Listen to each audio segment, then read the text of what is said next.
Okay, let's talk now about composition of functions. The two most common ones we see are f of g of x.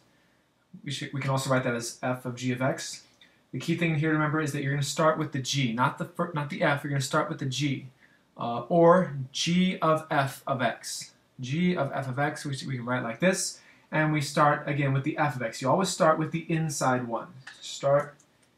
You start with the inside one. So you start here, you start here. You start with this term here if you're looking at it this way. And basically what this is kind of like you're passing it through two different functions. So for example, f of g of x. F of g of x, you're going to start with g of x. So let's say g of x is, I don't know, 2x. 2x. And that red pen sounds good. 2x. And let's say f of x is, I don't know, x plus 4.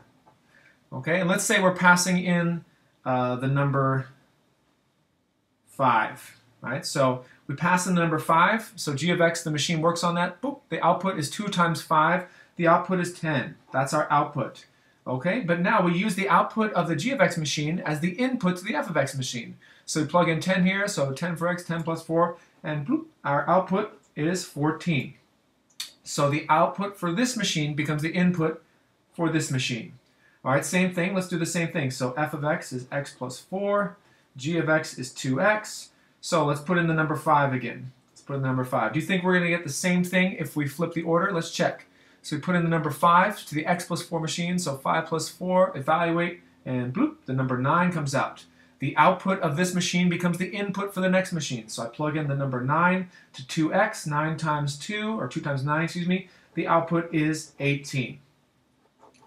Okay, so we can see that f of g of x is not the same thing as g of f of x, but in either case, the output of the first one becomes the input of the second machine.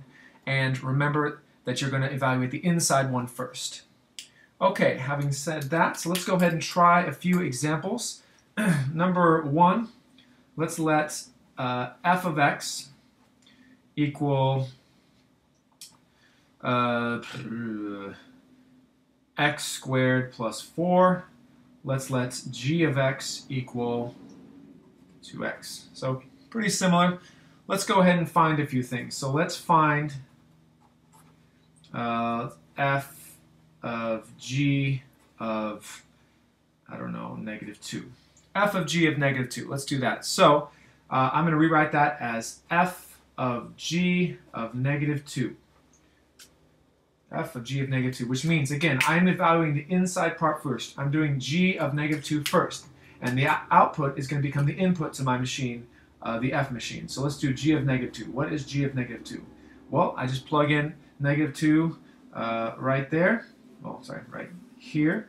So g of -2. So 2 times -2 equals -4. Okay? That is my output of the g machine. That's going to become the input to the f machine. The input to the f machine. So f of -4. What is f of -4? Well, that means I'm plugging in -4 right in there. So f of -4 is going to be -4 squared plus 4. -4 squared plus 4, so 16 plus 4, so 20. So our final output is going to be 20. Okay, let's try it the other way around. Number 2, or letter B, excuse me, let's try g of f of -2. So the other way around. So we're going to write this as g of f of -2. So again, I'm doing the f part first, the inside part first. So f of -2. I go and I just plug in -2 up here. So I get -2 squared plus 4. -2 squared is 4. 4 plus 4 is 8. So 8 is my output from the f machine. That output will serve as the new input to the g machine, the g function. So g of 8. What is g of 8? Well, we just go ahead and we plug that in right there. Everywhere we see an x, we plug in the 8. So we get 2 times 8. So 16 is our output. So g of f of -2 gives us 16. Now I'd like to try one more, except instead of passing in a number, -2, let's pass in a variable. Let's try f of g of, I don't know, let's do y first. F of g of y. So this time we don't have a number, so let's go ahead and evaluate f of g of y. So first off, we're going to take, what is g of y? G of y equals, well, that would be as if I just went up here, and instead of writing x, I plug in a y. So g of y equals 2y. Now we don't have a number, so we just box it up. That's all we have, 2y. And that is going to be our input for the f machine. So f of 2y.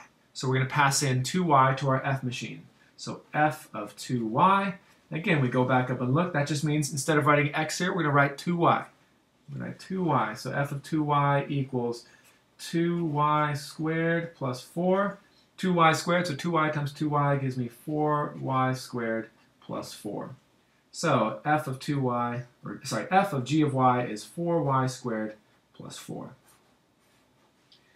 All right, why don't we try just one more of those kind of more interesting ones. Call this one letter D. So keep the same ones. Letter D.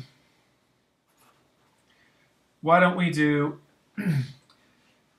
g of f of y plus 1. G of f of y plus 1, just for kicks. So that's g of f of y plus 1. So I'm going to plug in y plus 1 to my f machine first. Okay, come on, focus. There we go. So f of y plus 1, what does that mean? It just means that we're going to our f machine and plugging in y plus 1. So that's going to be y plus 1 squared plus 4. So we've got this squared thing, so we'll multiply that out. That's going to be y plus 1 plus 4, and if we FOIL that, we get y squared plus y, so plus 2y plus 1 plus 4. Combined like terms, we get y squared plus 2y plus 5. Okay, whew, that was my output of the F machine. That's going to go as my input to the G machine. So we're going to take G of all this stuff, y squared plus 2y plus 5. All right, and again, my G machine. So we just go, and I'm just going to do it right here. What was our G? G of x was 2x. So we just get 2 times y squared plus 2y plus 5. We distribute that. So our final output is 2y squared plus 4y plus 10. So we can do a composition of functions with variables or numbers. So we might get a numeric output or a functional output if we didn't plug in a number.